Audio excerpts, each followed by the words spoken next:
प्रियजन, आज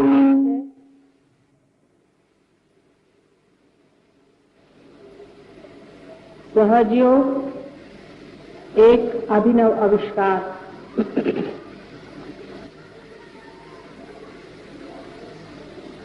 वास्तविक जो चीज स्थित है, जो है ही, उसका आविष्कार कैसे होता है।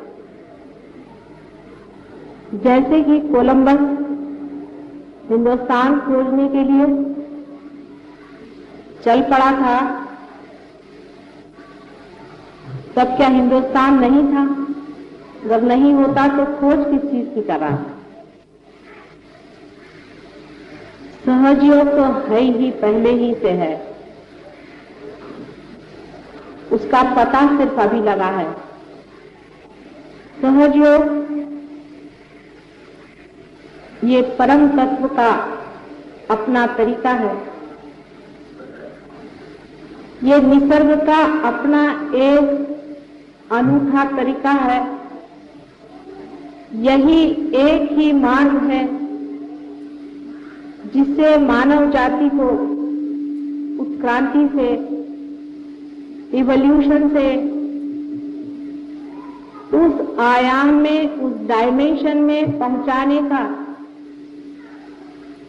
एक तरीका है, एक व्यवस्था है, जिससे मानव उस चेतना से परिचित हो जाए, उस चेतना से आत्मसात हो जाए, जिसके सहारे ये सारा संसार, सारी सृष्टि और मानव का हृदय भी चल रहा है।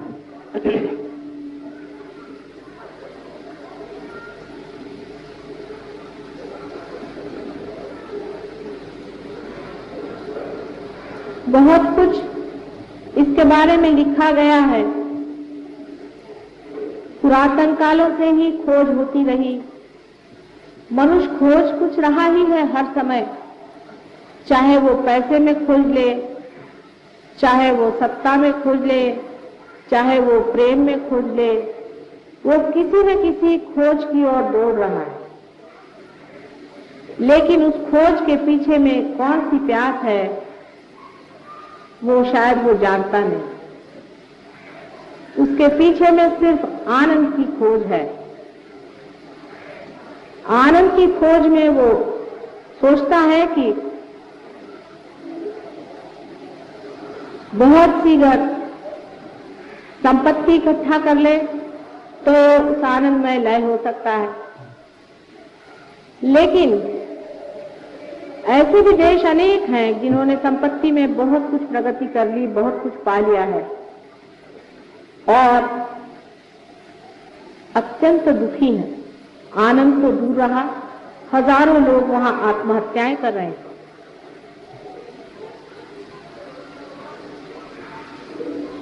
सारे खोज के पीछे में आनंद की प्यास आपको घसीटे चली जा रही है किसी अज्ञात की ओर।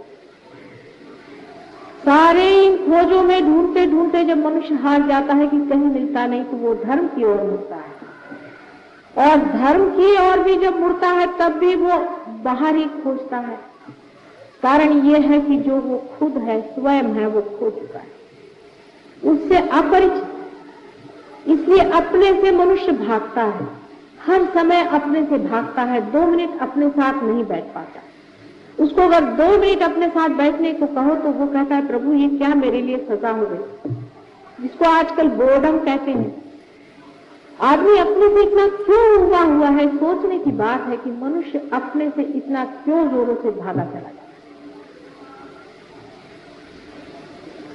क्योंकि वो अपने से अपरिचित है, अपने सौंदर्य से, अपने वैभव से, अपने ज्ञान से और अपने प्रेम से अपरिचित मनुष्य आनंद की खोज बाहर की ओर करते हुए दौड़ रहा है। आनंद बाहर है नहीं, वो अंदर है, आप में है। आप स्वयं आनंद स्वरूप हैं, आप परमात्मा स्वरूप है, ऐसा सब लोग कहते हैं। सिर्फ बातें करने से ही ये बात पूरी होने वाली है। मराठी में कहते हैं, बोला जात भात बोलाची तो कड़ी। चाहे हम आपको कहें कि आप निराकार को खोजें, चाहे साकार को खोजें, सो सब बातें ही बातें तो हो गई, हजारों बातें हो गई, करोड़ों किताबें लिखी गई, न जाने कितने ही जीवन बर्बाद हो गए।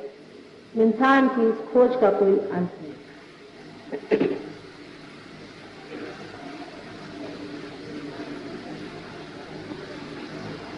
मनुष्य जो कुछ भी सोचता है अपने मन से, वो मन के दायरे में, लिमिटेशंस में सोचता है। मन से परे की जो बात है वो इस मन से समझने वाली है नहीं। अब जैसा मेरा भाषण भी है, ये भी आपके लिए सिर्फ बातचीत ही है, ये भी एक बातचीत ही है, क्योंकि इस बातचीत से आप उस परमात्मा को नहीं जानते। जितनी भी इस पर मैं बात करती जाऊं, उतने ही आपके मन पे इसका बोझा बनता जाएगा। अगर मैं कहूं कि कोई बोझा में रखो तो उसका भी बोझा बनते जाएगा। इसी तरह की व्यवस्था परमात्मा ने हमारे अंदर कर दी है कि मन से हम जो भी करेंगे तो बोझिल हो जाएगा, और उस बोझे के नीचे हम दबे हुए उड़ नहीं सकते वहां पर जहां पर हमें जाना। इसीलिए खोज आज तक अधूरी ही रही है। लेकिन नवनिर्माण की बात मैं आपसे करने वाली हूं, सिर्फ बात ही नहीं, इसका आविष्कार जो कि खोज निकला है। उत्क्रांति के मार्ग में ऐसा ही होता रहा है कि कोई प्राणी अति विशेष स्पेशलाइजेशन में या विशेषज्ञ हो गया तो वो डूब जाता है, खत्म हो जाता है। उसी तरह से मनुष्य का भी हुआ जा रहा है कि इतना ज्यादा आपस की जो विरोध और कंपटीशन चल रही है, उससे मनुष्य ने भी अपने दिमाग को इतना ज्यादा विशेषज्ञ कर लिया है कि वो फटा चला जा रहा है उसका दिमाग। और एक अब नया तरह का मानव आने की जरूरत है जो इस मन से परे उस शक्ति को जान ले, जो इस मन को भी चलाता है और इस हृदय का भी स्पंदन करता है। उस शक्ति को जानने के बारे में कितनी ही बातें आप करिए और कितना ही उस पर प्रयत्न करें, आप वहां नहीं पहुंच सकते। ये बात निसंदेह, ऐसे तो सभी ने यही लिखा है जो मैं कह रही हूं, कोई मैं ऐसी विशेष बात तो कह नहीं रही।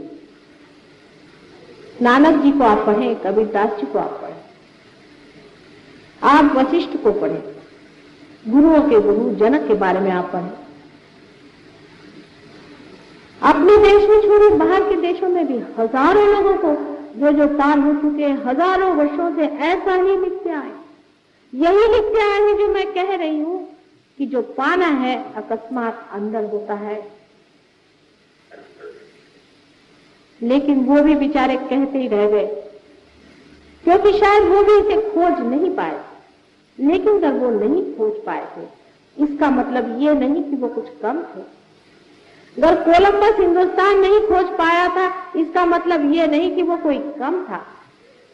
और बाद में जिन लोगों ने उसे खोज लिया है, उन्होंने कोई उनको नीचे गिराने के लिए नहीं खोजा था। ये एक सामूहिक खोज रही है। आप लोग सब अलग अलग होकर के सोचते हैं, तब इस तरह से बात बहुतों के दिमाग में आती कि माता जी कुछ अलग ही बात कर रहे। नहीं, मैं इन सब खोजों की खोज का ही पता आपको दे रही। आज तक अत्यंत कष्ट उठा करके न जाने कितने ही मानव मैंने इस पर ध्यान दिया। साइकोलॉजिस्ट ले लीजिए, बायोलॉजिस्ट ले लीजिए, बड़े बड़े साइंटिस्ट ले लीजिए, वे भी एक हद तक जाकर के हार चुके। बहुत बहुत संत और जो महंत हो गए, रियलाइज हो गए, वो लोग भी पा लिया, लेकिन दे नहीं पाए। इसका कारण समय। परमात्मा के लिए समय अनंत है। हम लोग उसे ऐसा सोचते हैं कि जो लोग पीछे हो गए और जो लोग आगे हो गए, जो मर गए तो बड़े हो गए। कौन मरा है, मैं ये पूछना चाहती हूँ। कोई मरता ही नहीं। जितने भी मरते हैं परलोक में बैठते हैं और वापस यहाँ लौट आते हैं, फिर परलोक में बैठे वापस यहाँ लौट आते हैं। प्राणी मात्र से कुछ कुछ लोग मनुष्य हो जाते हैं, लेकिन अधिकतर मनुष्य परलोक से वापस यहाँ पर और यहाँ से फिर परलोक। यही आना जाना लगा हुआ है, कोई मरता नहीं। तो हो सकता है कि आप में से जो आज यहाँ बैठे हुए लोग हैं, ये भी जन्म जन्मांतर की खोज लिए हुए आज यहाँ पहुंचे हुए हैं और वो पा सकते हैं। और अगर आप पा सकते हैं तो उसमें इतना वाद विवाद क्यों? एक साधारण सी बात जो मुझे बड़ी बचकाना सी लगी, बहुत ही बचकाना सी बात है कि लोग हर एक चीज का राजकारण बना लेते हैं। एक मां खाना खाने को दे रही है, उसका भी राजकारण बनाने से कैसे कार्य बनेगा? ये राजकारण नहीं है, ये सत्य है, ये तथ्य है। ये बहुत बड़ी खोज हुई है।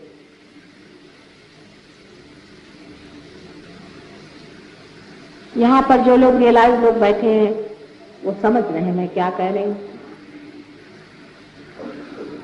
धर्म की खोज में मनुष्य परलोक तक पहुंच पाया है, अभी तक परम तक नहीं पहुंचा। और जो परम में पहुंचे भी थे वो परम को नीचे नहीं ला सके। और लोगों के लिए ये बात बहुत सत्य है, क्योंकि जैसे आपके अनेक जन्म हुए, मेरे भी अनेक जन्म हैं, और इन सब बड़े बड़े खोजने वाले से मेरा भी बहुत नजदीकी संबंध रहा है। और वो मेरे जितने अपने हैं शायद आप लोगों के नहीं है। जो लोग बड़े बड़े झंडे लगाते हैं कि हम मुसलमान हैं, हिंदू हैं, ये हैं, वो हैं, वो सिर्फ एक वकीली लेकर के झूठ मूठ के आए हैं। उनके पास कोई भी गारंटी नहीं है कि पिछले जन्म में हो सकता है जो हिंदू था वो मुसलमान रहा हो, जो मुसलमान हो वो ईसाई रहा हो। जब जन्म जन्मांतर की बात है, जब अनंत की बात है, तो सोचना भी उसी लेवल पे, उसी स्तर पे होगा। वो स्तर ऐसा है कि जो कुछ परम है वो जड़ नहीं है, जो कुछ परम तत्व है वो जड़ नहीं है, जो कुछ सकी है वो ग्रोथ नहीं है, जो कुछ सूक्ष्म है वो जड़ नहीं है। इस बात को आप ठीक से समझिए। वो जड़ में प्रकाशित हो सकता है, किंतु परम जड़ में इंटरेस्टेड नहीं है, उसमें कोई दिलचस्पी नहीं है। जैसे कि बहुत से लोग मुझे बताते हैं कि साधु संत थे, वो परमात्मा से कुछ मांग रहे थे और उनको परमात्मा ने दे दिया होगा, लेकिन परमात्मा ने नहीं दिया, ये मैं बता सकती। परमात्मा को इसमें कोई भी इंटरेस्ट नहीं है कि आपके इतने बच्चे पैदा हो जाए, कि आपको जमीन मिल जाए, आपको घर मिल जाए, आपको दुनिया भर की ऐशो आराम मिल जाए। इसमें परमात्मा को कोई भी इंटरेस्ट नहीं। हमने परमात्मा को समझने में ही गलती कर दी है। परम तत्व को परम ही देने में इंटरेस्ट है, ये बात आप लिख कर रखें। और इस पर भी लोग सब बात करते हैं कि परम तत्व जो है वो कुंडलिनी योग से पाया जाता है। ऐसा भी बहुत लोग लिख करके गए, लेकिन कुंडलिनी योग से सिद्धि पाई जाती है, ऐसी बात कहीं भी लिखी नहीं गई। हाँ, लेकिन जिन्होंने सिद्धियां पाई है वो यही लिखते हैं कि कुंडलिनी से सिद्धियां आनी चाहिए। कभी भी नहीं।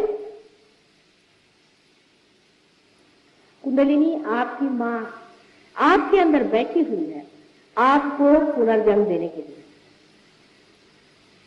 वो आपको सिर्फ पुनर्जन्म देगी, आपको सिद्धियां दे करके परलोक में फेंकने वाली वो मूर्ख मां नहीं। जितनी समझ आपके पास है उससे कहीं अधिक समझदार है वो, कहीं अधिक प्रेममय है। वो आपको गलत जगह में, असत्य में ढकेलने वाली दुष्ट मां नहीं है। कुंडलिनी के योग से जब तक परम तत्व की पहचान नहीं होती है तब तक वो कुंडलिनी योग नहीं है, और वही सहज योग है। और इसकी व्यवस्था परमात्मा ने कितनी खूबसूरती से हमारे अंदर की है, वो भी एक समझने की बात है। जब बच्चा मां के पेट में आता है तो जड़ तत्व से उसका सारा शरीर, मन, बुद्धि, चित्त, अहंकार सब वो बना देता है, लेकिन उसके अंदर जो प्रकाश आता है वो माथे के तालू में से, जिसे कि फॉन्टेनेल बोन अंग्रेजी में कहते हैं, नीचे उतरता है और अपना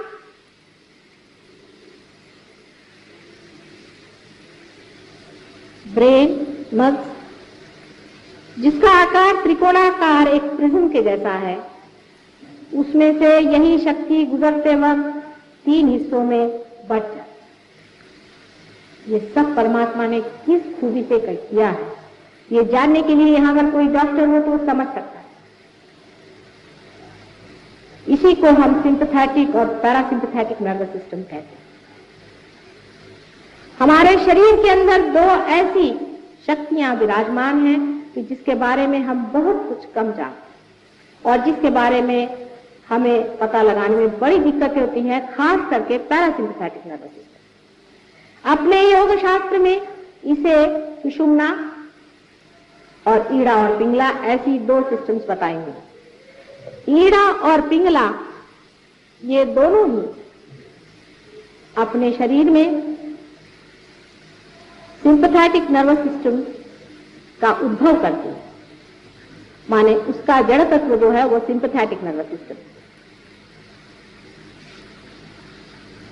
अब ऐसा समझ लें कि परमात्मा ये पेट्रोल अपने सर में यहां से भर देते हैं और पेट्रोल भरते वक्त वो कुछ ऐसी घटना घटित होती है कि प्रिज्म के अंदर से गुजरने वाले उनके किरण आपस में इस तरह से आ करके और फिर मुड़ जाते हैं, जिसे डिफ्लेक्ट होना कहते हैं, और फिर नीचे जा करके उनकी ईड़ा और पिंगला ऐसी 2 नाड़ियां बनती हैं और जो बराबर बीचों बीच शिखर पे से बीचों बीच उतरने वाले किरण आपकी कुंडलिनी बन करके जो त्रिकोणाकार अस्थि अपने मज्जा तंतुओं के नीचे बना हुआ है उसमें वास करते। इसे एक बात तो जाहिर हो गई कि हमारी कुंडलिनी जो है वो ऐसी जगह बैठी हुई है जिसका संबंध सेक्स से कुछ नहीं।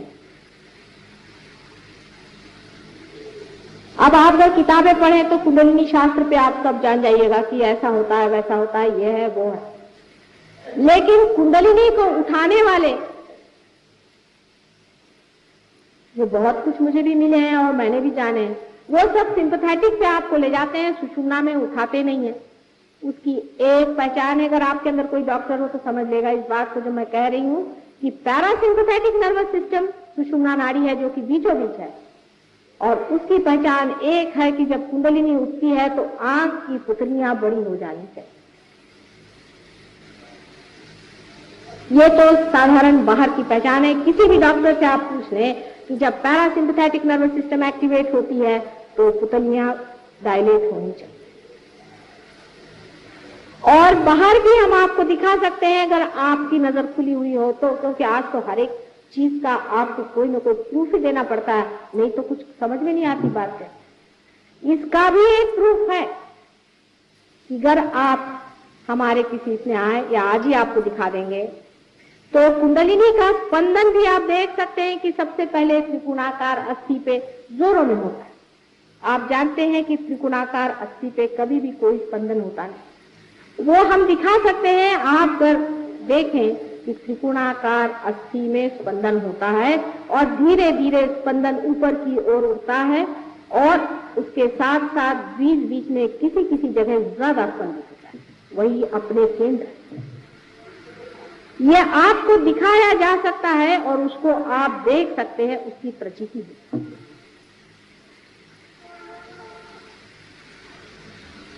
जब कुंडलिनी सुषुम्ना से उठेगी तभी आप पार हो सकते हैं, लेकिन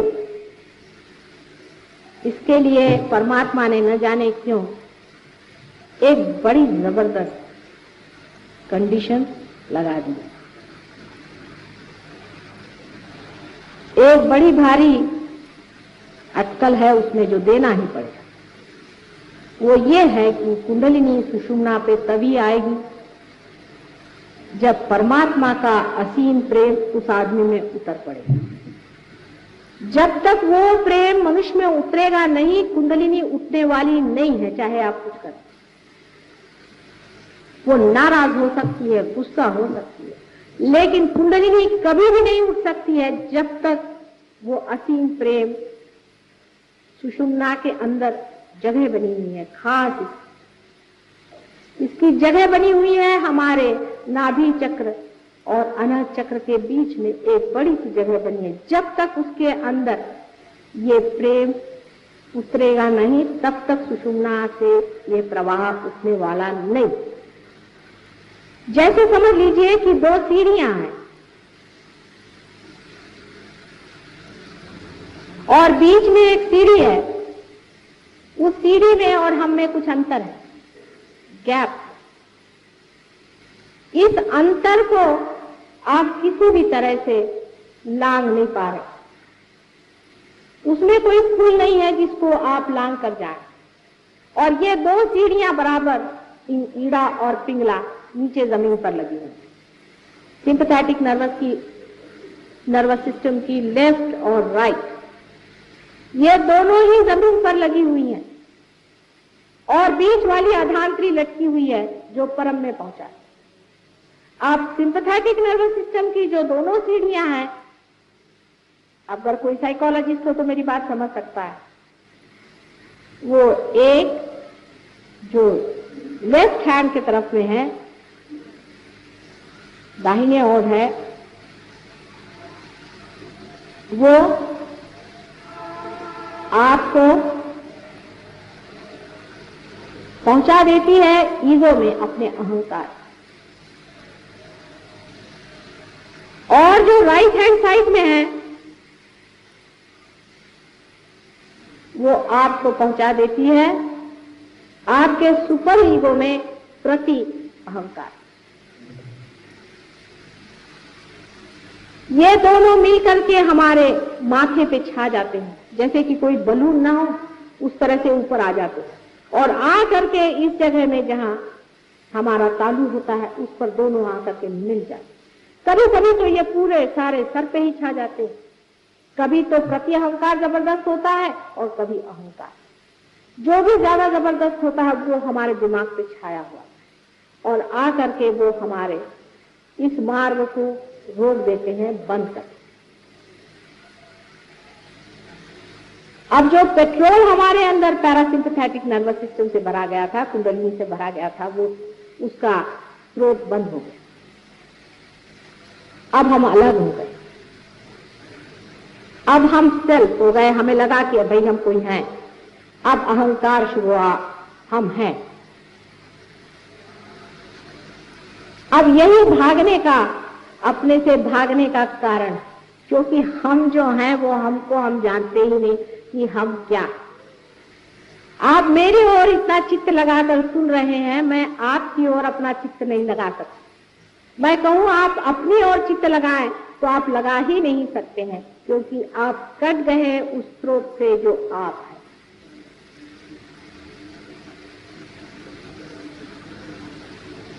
एक जो प्रति अहंकार है, सुपर ईगो है, उस पर बोझे जितने भी हमारी ओर से पड़ते जाते हैं, हर तरह के बोझे, उसको आप कह सकते हैं इस तरह के बोझे जिसमें हम अपने सिखाते हैं कि ये करो, वो करो, ऐसा नहीं करना चाहिए, वैसा नहीं करना चाहिए, ऐसा नहीं करना चाहिए, इधर नहीं जाना चाहिए, वो नहीं खाना चाहिए, इस तरह की चीजें।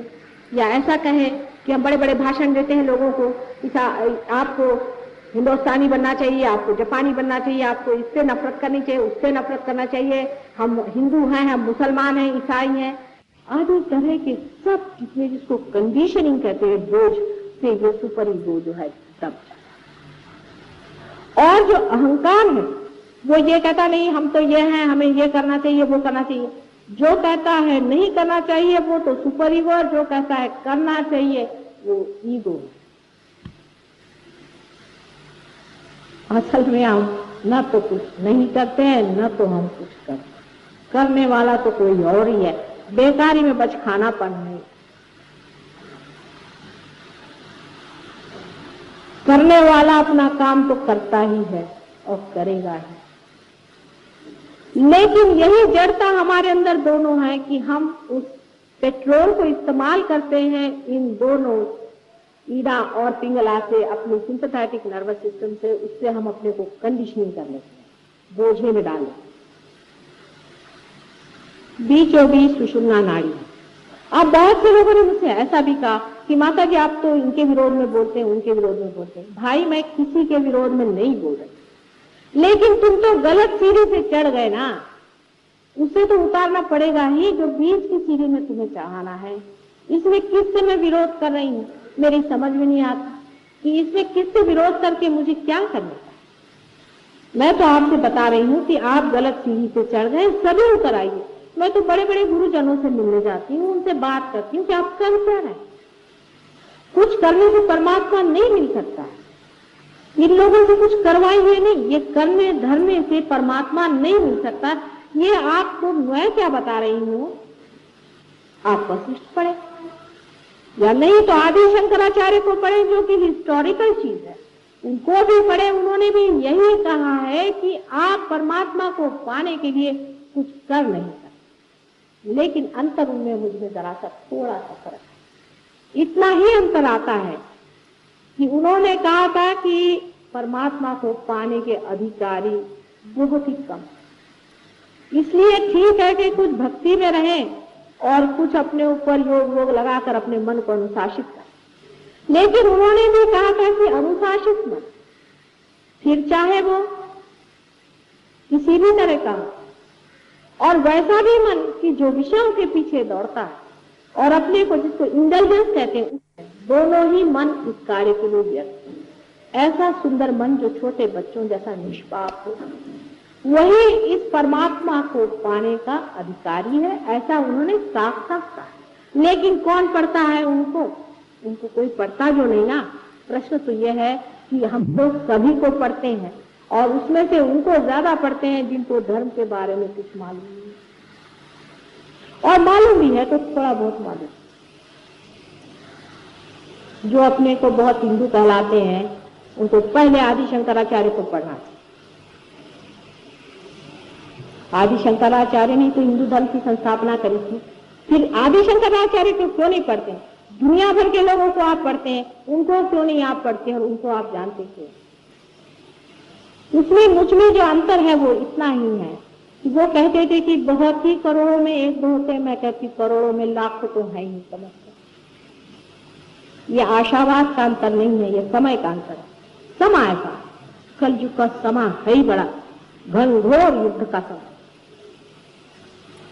अंधकार और प्रकाश का घनघोर युद्ध बस चल रहा है। आपको पता नहीं, क्योंकि आप सिर्फ अभी मुझे ही देख रहे हैं, अपने से परे आप किसी को देख नहीं पा रहे हैं। लेकिन जो लोग रियलाइज हैं वो जानते हैं कि कैसा कैसा चंग बांधा गया। आज पूर्णिमा का रोज है, आज दोनों का जोर है।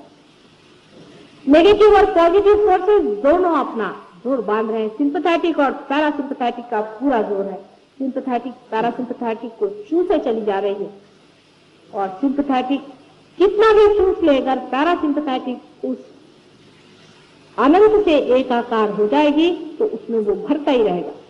कितना भी आप पेट्रोल खर्चा करें, अगर वो पेट्रोल पंप ही में लगा हुआ है तो फिर क्या डरने की? ये सारे सिंपैथेटिक का प्रश्न। सिंपैथेटिक की जो एक्टिव कॉन्शियसनेस की साइड है, जहां से आप सारा काम करते हैं, जिसे एनर्जी इस्तेमाल करते हैं, वो अगर अति इस्तेमाल हो तो कैंसर जैसा रोग हो जाता है। और जिस तरफ में सुपर ईगो होता है वो ज्यादा इस्तेमाल हो तो पागलपन आ जाता है। हम किसी को ठीक ठाक नहीं करते हैं। यह भी कहना है कि हम बीमारियां ठीक करते हैं, एक तरह से गलत ही बात है, क्योंकि वो तो पैरासिम्पैथेटिक नर्वस सिस्टम, जो कि इन दोनों भी सिस्टम को ठंडा कर देती है, अपने आप ही मनुष्य जो है वो ठीक हो जाता है। अगर कोई पागलपन होगा तो वो भी ठीक हो जाएगा, और अगर कोई आपके अंदर में ओवर एक्टिविटी से कैंसर जैसा रोग होगा वो भी ठीक है। कैंसर का इलाज सिर्फ सहज योग, और कोई उसका इलाज संसार में नहीं है, ये बात सिद्ध हो जाएगी। हम जानते हैं कि थोड़े दिन में बिल्कुल ये बात सिद्ध हो जाएगी। और हमने बहुतों का इलाज भी जो किया है कैंसर का, वो भी लोग यहाँ बैठे हुए हैं, वो भी बता सकते। तो भी एक बात पहले और शुरू से ही कह रही हूं कि चित्त हमारा कहाँ है? चित्त क्या उस कैंसर पे है जो इस शरीर को जर्जर किए हुए है, जो कि जड़ है। हमारा चित्त अगर चैतन्य पे है तो चैतन्य की बात सोचनी चाहिए। जब तक हम अपना चित्त चैतन्य की ओर नहीं रखेंगे तो जड़ भी हमें सताएगी। सारा काम चैतन्य का, जड़ता का कोई काम ही नहीं। हमको इतनी आदत जड़ता की हो गई है, इतनी आदत जड़ता की हो गई है कि मनुष्य छोटी छोटी जड़ बातों से फिसल जाता है। छोटी छोटी जड़ बात, जैसे मैं आपसे कहूं, एक भी हमारे पास आती थी, उनको रियलाइजेशन हो गया और वो काफी अच्छे से देने वगैरह लगे। लेकिन रियलाइजेशन का मतलब भी ये तो नहीं कि आप वयस्क हो गए, आपका पुनर्जन्म हो गया, आप दूसरे बच्चे हो गए। अब उनको आगे बढ़ना चाहिए, उस पर उनका चित्त, मेरा लड़का जो है वो ठीक हो जाए, मेरे बच्चे जो हैं वो ठीक हो जाए, मेरा पति जो है उनका ठीक हो जाए, फिर थोड़ी देर मेरे पैसे का मामला ठीक हो जाए। चित्त कहाँ है? चित्त आप रियलाइज हो गए तो भी चित्त वही है जिसे आप छोड़ के आए हैं। जिसने चैतन्य पे चित्त रखा है वो बहुत ऊंचा उठ गया है। आपके बीच में भी ऐसे लोग बैठे थे जो बड़े ऊंचे, सब देवता स्वरूप है। ये लोग वंदनीय है। यही देवताएं हैं, इन्हीं को देवता कहना चाहिए जिनका रीबर्थ हो। बेकार की बातें करने वाले लोगों से झगड़ा करने की किसी को भी कोई जरूरत नहीं। जिनको आना हो आए, नहीं आना हो नहीं आए, उनसे झगड़ा करने, वाद विवाद करने का समय रह नहीं, क्योंकि वो लोग वाद विवाद ही करते रहेंगे। क्योंकि शंकराचार्य ने भी कहा था ना कि निम्न कोटि के लोग, उनको तो ठीक है वो अपने किसी तरह से अपने मन को अनुशासित करें और किसी तरह से अच्छे से रहें, चोर चकोरी से बचे, एक अच्छे सामाजिक घटक बनते रहे। किंतु परम में पाने वाले लोग, परम की ओर दृष्टि रखने वाले लोग, ऐसी चीजों से संतुष्ट होने वाले नहीं। जब तक परम आपने पाया नहीं, आपको मेरे ऊपर भी बिल्कुल विश्वास नहीं करना चाहिए। इस ढकोसलेबाजी की बिल्कुल जरूरत नहीं। किसी भी चीज आपको कोई भी बताया, आप खुद विश्वास न करके पहले अपने अंदर पा लीजिए, तभी आप मेरे ऊपर भी विश्वास। यहां कोई बाजार खोलना नहीं है, पैसा कमाना नहीं है, नाम कमाना नहीं है, सिर्फ मुझे यहां मनुष्य का परिवर्तन करने का है। और इस जन्म में नहीं हुआ तो अगले जन्म देख लेंगे, हम तो हमें अनंत में ही रहने की आदत थी। लेकिन अब भी ये सोच लेना चाहिए कि जो कोई मर चुके हैं तो मर चुके हैं, उनकी बातें लेकर के न दोहराइए, चित्त अपनी ओर रखिए। शायद हो कि उनमें से आप एक हो जिन्होंने कुछ कुछ लिख दिया था, हो सकता है कि आप ही वो बड़े भारी लोग हो जिन्होंने कि बहुत कुछ लिखा और आज फिर यहाँ जन्म लेकर के आए हैं अपना दावा लेने। जो हो चुका तो दी।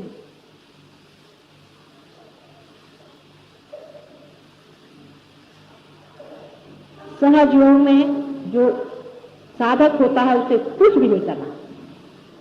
जो डूब रहा है पानी में वो कुछ न करे तो अच्छा है, लेकिन बाकी के तैराक लोग उसे बचाते हैं और उसे उठाते हैं। यही साधारण तरह से सहयोग आप समझिए। जो लोग अपने सूत्र पे उतर गए हैं, जो लोग पार हो गए हैं, जो अपने अंदर एकाकार अपनी शक्ति से हो गए हैं, वो ही सब कुछ करेंगे। आप शांत बैठिएगा जो अभी तक पार नहीं है। आपके सूत्र में आकर वो आपको प्यार देंगे, आपके सूत्र पे आकर वो आपके चक्रों को ठीक करेंगे, क्योंकि आप अभी अपने चक्रों को जानते ही नहीं। जब आप पार हो जाएंगे तब आप मेरी बात जानिएगा कि हाँ यहाँ चक्र है, ये चक्र घूम रहा है, वो चक्र चल रहा है, उनका ऐसा चक्र है। तभी आपको कलेक्टिव कॉन्शियसनेस जिसे कहते हैं, सामूहिक चेतना, उसका आभास। पहले ही से नाही करने लोगों का ये स्थान नहीं है और नहीं उनके लिए यहाँ पर कोई व्यवस्था की जाए। ऐसे लोग जो कि आप हैं, चाहे वो कितने भी कंडीशन हो, लेकिन जो सच्चाई चाहते हैं और जो चाहते हैं कि हमारे अंदर परिवर्तन हो जाए, वो सर आंखों पर हमारे, और मुझे पूर्ण विश्वास है कि इस जन्म में ही उनको मिलेगा, चाहे उनकी कैसी भी कंडीशनिंग हो गई हो, चाहे उनके कुंडलिनी साथ कैसा भी खिलवाड़ हो। खिलवाड़ बहुत हो चुके हैं, पर मैं कहती हूँ कि किसी की कुंडलिनी की खराबी आ गई है, उसमें लोग मुझे कहते आप विरोध कर रहे हैं। भाई पागलपन की बात है। एक माँ है, अगर बच्चे की कोई चीज बिगाड़ देखती है और उससे वो बताती तो किसी का विरोध नहीं करे। तुम्हारी अबोधिता में, तुम्हारे सादगी में अगर तुम्हारा कुछ बिगाड़ हो गया है तो उसको हम ठीक करने के लिए बैठे होंगे, लेकिन पहले ही से इस तरह की बात सोच लेना, ये कौन सी आर्तता है, ये कौन सी मांग। गुरु का आज गुरु पूर्णिमा का आज दिवस है और सहयोग का पूर्ण वर्णन विशद रूप से करना किसी छोटी समय में संभव नहीं। मेरा आज विचार था कि काफी विषय पे मैं कह सकूंगी, लेकिन मैं जानती हूँ विषय अत्यंत विशद है, सागर के, और मेरे अनेक ध्यान के क्लास में मैंने लोगों से बताया है। इतना ही नहीं, जो लोग रियलाइज हैं वो उस स्तर पे आ गए हैं कि इस बात को समझ पाए, क्योंकि उनके हाथ से वो प्रवाह, वो आनंद लहरियां बह रही हैं, वो प्रेम की लहरियां बह रही हैं, जिससे वो समझ सकते हैं कि कलेक्टिव कॉन्शियसनेस क्या है, सामूहिक चेतना क्या है। इसको भी समझना चाहिए कि ये कौन सी। अभी बहुत से लोग आप में ऐसे भी होंगे जो मेरी ओर हाथ करके बैठे तो आपके अंदर ऐसा लगेगा जैसे हाथ थरथरा रहे हैं, कपकपा रहे हैं, आपको ऐसा लगेगा। अब उस पर लोग कहेंगे कि नहीं हमें वाइब्रेशंस आ रहे हैं। वो वाइब्रेशंस नहीं है, वो तो आप हमारे विरोध में हैं। आपके अंदर कोई चीज हमारा विरोध कर रही है पूरी समय। ये जो हम प्यार आपको दे रहे हैं उसके विरोध में थरथरा रहा है। ये आप हमारे विरोध में खड़े हैं इसलिए आप थरथरा रहे हैं, वो वाइब्रेशन। और वाइब्रेशन तो तभी हम मानते हैं जिस वक्त आपके सहस्त्रार का चलना रुक। कबीरदास जी ने कहा है कि शिखर पर अनहद बाजे। शिखर पर अनहद की आवाज आती है, माने हृदय में जो स्पंदन है वैसी आवाज आने लगती है। वो तो हुई जब तक टूटा नहीं। जब टूटने पर सारी आवाज टूट करके, सारी ही आवाज टूट करके आप परमात्मा से एकाकार हो जाए, तब न कोई आवाज आती है, न कोई चीज दिखाई देती है, न कोई चीज दृश्यमान है। बहुत से लोग कहते हैं कि हमें दिव्य दृष्टि है, हमें दिव्य फलाना है। ये सब स्थिति दृष्टि से क्या होता है, दृष्टि से क्या मिलने वाला। दृष्टि से ही अगर सब कुछ मिलने वाला होता तो फिर खोज का है। इस दृष्टि से मिलने वाला वो नहीं और इस कान से सुनने वाला वो नहीं, किंतु वो जानना है अंदर से। जिसने उसे अंदर से जाना है वही उसे समझ सकता है। दृष्टि से क्या बहुतों को दिखाई देते हैं, बड़े बड़े करिश्मे दिखाई देते हैं, बड़े बड़े लोगों को चित्र दिखाई देते हैं। मुझे बहुत से लोग आकर बताओ उसको चमत्कार। मैं कहती बेटे इससे परे परमात्मा, ये सब परलोक सब मरी हुई, इससे परे परमात्मा एक अनुभव, ये एक अनुभव है। इससे परे परमात्मा है, इसे छोड़िए। सबको छोड़ के निराकार में जब आप एकाकार परमात्मा से होंगे तब इन सब चीजों का अर्थ लगेगा जो साकार बनी बैठी।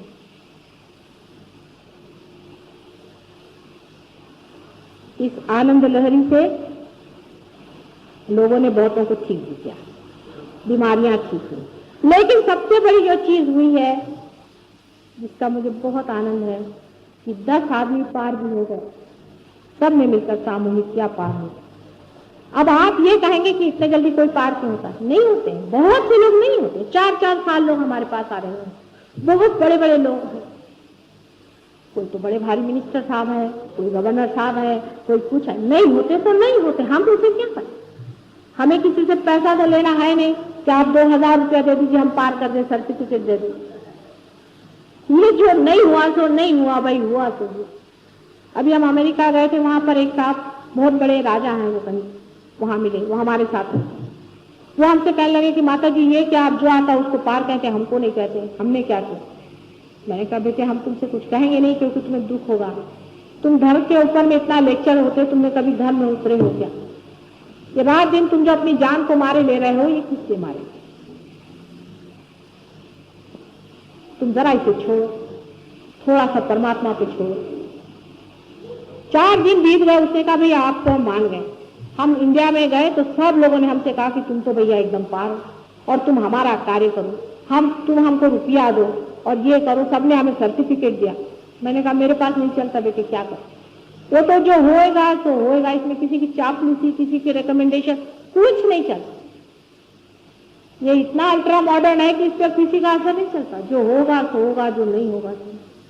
अब जो नहीं हुए वो नाराज हो जाते हैं और मेरे खिलाफ जा करके कुछ बोलने लग जाते। बोले अब हम क्या करें, नहीं हो रहे तो भाई हम तो चाहते हैं कि सबको वो रात दिन मेहनत कर रहे हैं कि आप लोग हो जाए, लेकिन आप नहीं होते उनसे हम क्या करें, आपकी रुकावट। ये भी सोचना चाहिए कि कोई हो गया कहते, किसी को नहीं कहते, और सब लोग कहते कि हाँ हो गया। जितने भी खड़े कहते हाँ हो गया तो वो, और सब लोग कहते नहीं इसका सहस्रार चल रहा है, माने सबका ही चल रहा है, तो भी कोई तो सत्य होना। बीमारी को ठीक करना सहयोग का कार्य नहीं, ये जान लेना चाहिए। क्योंकि बहुत से लोग ये कहते हैं कि उन्होंने भी ठीक किया, उन्होंने भी ठीक किया। क्या हो, कैसा किया पता है? सहयोग से सिर्फ कुंडलिनी की जागृति और परमात्मा को पाने की बात है और कोई नहीं है। और ये कार्य जो है इसका आप जड़ से संबंध मत जोड़ो, कभी भी इसका जड़ से संबंध जोड़ करके इसको जड़ में नहीं आता, क्योंकि बीमारियां तो 1000 तरह से ठीक लोग करते। आपने सुना होगा डॉक्टर लैंग, एक आदमी था लंदन में, बहुत बड़ा डॉक्टर, वो मर गया अकस्मात। वो मर गया, उसकी इच्छा अतृप्त थी। तो एक सोल्जर था वियतनाम में, उसके सुपर ईगो में वो घुस गया, उससे कहने लगे कि तुम लंदन चलो मेरे लड़के के घर। जब वहां पहुंचे तो उन्होंने उनसे कहा कि तुम इनसे कहो मैं आया हूं तुम्हारे अंदर। तो लड़के ने कहा इसका क्या विश्वास। तो उन्होंने सब उसको बताया, जो कुछ भी उनके बीच में गुप्त वार्ता सीक्रेट हुए थे सब बताए। उससे उसको विश्वास हो गया। तो उसने कहा कि तुम फिर से मेरा शुरू करो ऑर्गेनाइजेशन, मैं तुम्हारी मदद करूंगा, क्योंकि यहाँ पर लोग में बहुत से डॉक्टर्स हैं जो मैनिफेस्ट करना चाहते हैं, जो अवतरित होना है। उनका बड़ा भारी इंटरनेशनल ऑर्गेनाइजेशन है, पर वो सच्चे लोग हैं, कहते हैं कि ये हम लोग स्पिरिट से काम करते हैं। झूठे नहीं, उसको भगवान का नाम नहीं देते, वो कहते हैं स्पिरिट का काम। और उन लोगों का ऐसा है कि उनको अगर आप चिट्ठी लिख दीजिए तो वो आपको लिख के भेजते हैं कि 10 बजे इतने टाइम पर आपके पास आकर कोई आदमी कुछ कर जाएगा, आप आराम से देखते हैं। और बराबर उसी वक्त आपको कुछ लगता है कि कुछ हुआ अपने अंदर में और आप ठीक भी हो जाए। बहुत से लोग ठीक भी हुए, लेकिन तो भी रोग ठीक करने से सिर्फ शरीर ने ठीक किया है, उसे परम तत्व तो किसी ने पाया नहीं, परम तत्व तो मिला नहीं।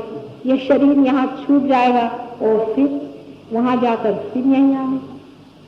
और जिन पर वो ऐसे प्रयोग कर रहे हैं वो ये भी नहीं जानते, वो भी अबोध है, वो भी उनका बचकाना पर।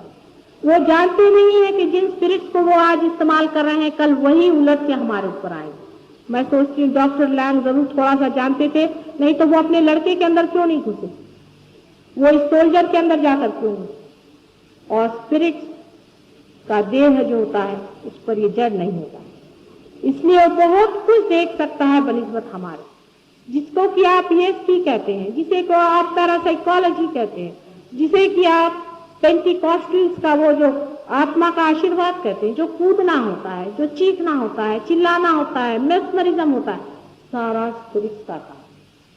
उसमें से कुछ स्पिरिट अच्छे भी होते और कुछ स्पिरिट बहुत दुष्ट। जैसे हम हैं वैसे स्पिरिट भी हैं, कुछ तो राक्षस भी होते हैं, महादुष्ट होते हैं।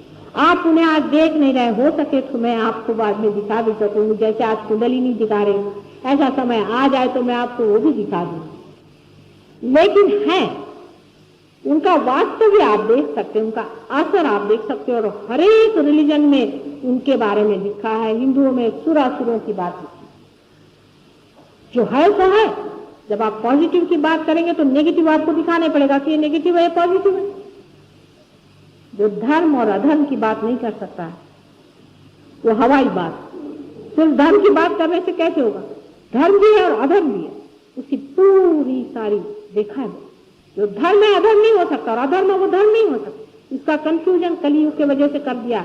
लेकिन ऐसी बात नहीं है, जो नेगेटिव है वो नेगेटिव है, जो पॉजिटिव है वो पॉजिटिव।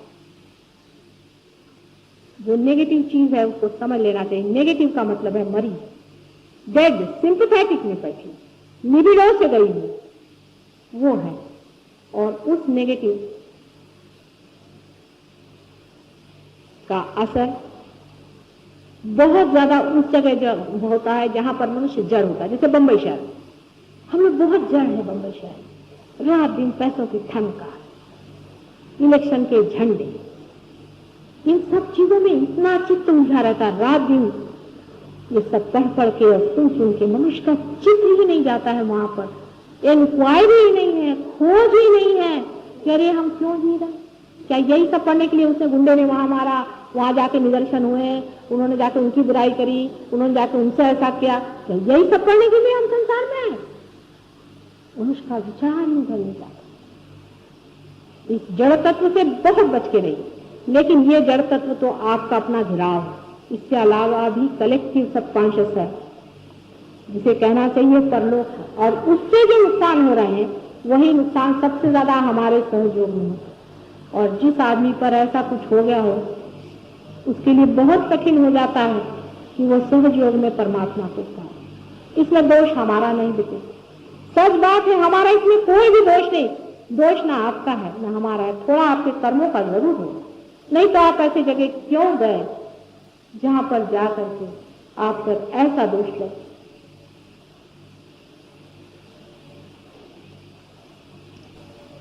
पूरी सतर्कता में स्वयं स्थित अपने आप होने वाला जीवन का विकास, यही सहयोग। भूत प्रेत स्पिरिट संत भी, इनसे आप परम नहीं पाए। वो मरे हुए लोग हैं, परम से जिंदा में ही आ सकता है। मरे हुए में अगर आता तो क्यों वो यहां आ रहे हैं हमारे ऊपर, वहां क्यों नहीं बैठते? जिंदा होना चाहिए। आदमी जब तक जिंदा नहीं होगा, सतर्क नहीं होगा, उसकी चेतना जब तक पूरी तरह से जागरूक नहीं होगी, तब तक उसके अंदर सहयोग नहीं हो सकता। पूर्ण जागरूकतावस्था में जो चीज आप पाते हैं वही परम है। समाधि में लोग सोचते हैं कि आंखें ऊपर हो गई, गुल हो गए, हम 2-2 घंटा बैठे हुए हैं। ये सहयोग से नहीं होने वाला। ये सब आपका सबकॉन्शियस, जिसे कि मैं कहती हूँ रुद्र लोक है, उसमें आप उतर रहे हैं। उससे कोई भी आपको चिरस्थायी फायदा नहीं है। जिस मनुष्य को परम पाना है उसको सोच लेना है कि जो मैं सतर्कता में, पूरी स्वतंत्रता में पाऊंगा वही मैं पाऊं। पूरी स्वतंत्रता आपको, यहां तक किसी भी तरह का भक्ति भाव मेरे प्रति न हो, बिल्कुल नहीं होना चाहिए। जैसे एक साधारण सौम्य स्त्री होती है, वैसे ही मैं घर गृहस्थी की एक साधारण स्त्री हूं, ऐसा ही समझ लीजिए। कुछ विशेष हूं ये सोचना ही नहीं, ऐसा ही सोच के आइए। ये स्वतंत्रता भी होनी चाहिए, तभी आप पाएंगे। चाहे आप 10 हो, चाहे आप 1 हो, हमारे लिए काफी। इसके नंबर से नहीं होता, हालांकि नंबर बढ़ाना होगा, नंबर जरूर बढ़ाना होगा, इसमें कोई शंका नहीं। कार्य जोरों में अगर हो जाए तो हो सकता है, हालांकि परम ऊपर से बाहर चला जाए। एक नव निर्माण के लिए, एक नई चेतना के लिए, एक नए तरह के मानव की उसने व्यवस्था की हुई है इस पैरासिम्पैथेटिक की जगह। एक प्रेममय, एक ज्ञानमय, एक सौंदर्यशाली मनुष्य की रचना होनी ही पड़ेगी और होके ही। आप लोगों ने इतनी देर तक मेरा भाषण सुना है। गुरु पूर्णिमा के दिन मुझे यही कहने का है कि इस जन्म में मैं गुरु हो गई हूँ, और तो किसी जन्म में ये कार्य नहीं किया था। पहली मर्तबा गुरु का कार्य करना पड़ा। शायद हो कि माँ को ही गुरु होना पड़ता है, ये कलयुग का मामला है। इसलिए नितांत परमात्मा की जो भी शक्ति है वो किसी माँ के ही हृदय से बहे उसी की करुणा और उसी के प्रेम कुंडलिनी को संजोया जाए और उसे उस शिखर तक पहुंचा दिया जाए जहां पर कि वो अपने गौरव में, अपने आनंद में और अपनी शान में विराजित हो। ये शायद हमारे ही भाग्य में, इसीलिए इस जन्म में ये गुरु का स्थान स्वीकृत हुआ है। माँ गुरु बन जाए ऐसा कहीं होना बड़ा कठिन है, क्योंकि माँ अत्यंत कोमल होती है। गुरु तो मार भी देगा, पीट भी देगा, डांट भी देगा, लेकिन माँ एक भी कठिन शब्द बोलते वक्त उसके हृदय में कसोटती है, तकलीफ होती है बहुत। और जब वो देखती है कि मेरे बच्चे कितने ताड़ना से आए हुए हैं और इनको किस तरह से इनको संजो करके संभाल के प्यास उस किनारे ले जाना है, तब उसकी जिम्मेदारी भी इतनी बढ़ जाती है, उसका सारा व्यक्तित्व दूसरा हो जाता है। लेकिन आदिकाल से ही लोग कहते आए हैं कि माँ से बढ़ के गुरु कोई नहीं है। गुरु उसी को मानिए जो आपसे बड़ा है, बड़ा हो जो आपसे बड़ा परमात्मा है। रामदास स्वामी ने गुरु के बारे में ऐसा कहा था कि गुरु उसे मानिए कि जो स्वयं तो पारस है ही, दूसरों को छूते ही वो सोना नहीं बना देता उसे, पर पारस बना देता। जैसा खुद है वैसा ही दूसरों को बना देता। और इसीलिए ये माँ स्वरूप चीज, माँ बच्चों में जीती है, बच्चों के गौरव में गौरव पाती। इसलिए इस जन्म में शायद परमात्मा की यही इच्छा रही कि ये प्रेम और ये ज्ञान एक माँ के अंदर से आपको मिले। अभी हम लोग ध्यान में जाएंगे, इसके बाद में आप लोग आत्मता से इसमें बैठे, अपने विचार, अपने विरोध इनको छोड़ दें थोड़ी देर के लिए, इसलिए कि आपको अपना मंगल और कल्याण कर, अपने साथ अच्छाई कर, अपने साथ बुराई न कर। किसी भी एक चीज को पकड़े बैठे हुए हो उसे छोड़ दो थोड़ी देर के। हमें आपसे कुछ लेना देना नहीं और आपकी स्वतंत्रता हमें छीननी है, किसी भी तरह, किसी भी कीमत पे मैं आपकी स्वतंत्रता से छीना। जैसे लोग पागल जैसे किसी पीछे दौड़ते हैं, हजारों रुपया उन पर दे देते हैं, चीजों दे देते हैं। अरे चीजें लेते किस लिए? गुरु वो जो आपसे कुछ नहीं ले सकते। गुरु को आप क्या देंगे? आप मुझे कुछ नहीं दे सकते, आप मुझे वाइब्रेशन भी नहीं दे सकते। आपको आश्चर्य होगा, आप मुझे वाइब्रेशन नहीं दे सकते। एक दिन मेरे पैर में चोट लगी तो एक डॉक्टर थी, वो कल माता जी मैं आपको वाइब्रेशन देने का दो तो सही। जो वो वाइब्रेशन देने लगे, जहां से चोट लगी वहां से इतने जोर से उनको वाइब्रेशन आए कि वो तो ध्यान में चली गई। माता जी कहने तो जगह में वाइब्रेशन आ रहा है और मेरी जो चोट थी वो एकदम हल्की है। गुरु वो है जो आपसे कुछ भी न ले सके, जो शिखर पे बैठा हुआ है वो नीचे की ओर बहेगा, उसकी ओर कोई नहीं कुछ नहीं दे। असंभव की बात। अगर मैं किसी से कहती बेटे मुझे मत दो, इसलिए क्योंकि वो ढकोसला है, आप मुझे कुछ भी नहीं देते, उल्टे आप कुछ मांगते हैं मुझसे, सारा की सारा व्यक्तित्व जो है वो खोल उठता है और इतने जोर से अंदर से सारी की सारी प्रभावशाली शक्तियां दौड़ने लग जाती हैं कि किस तरह की प्रेम से इस बच्चे को मैं संभालूं। जरा सा कोई कुछ मांग ही ले, परम परम मांगिएगा।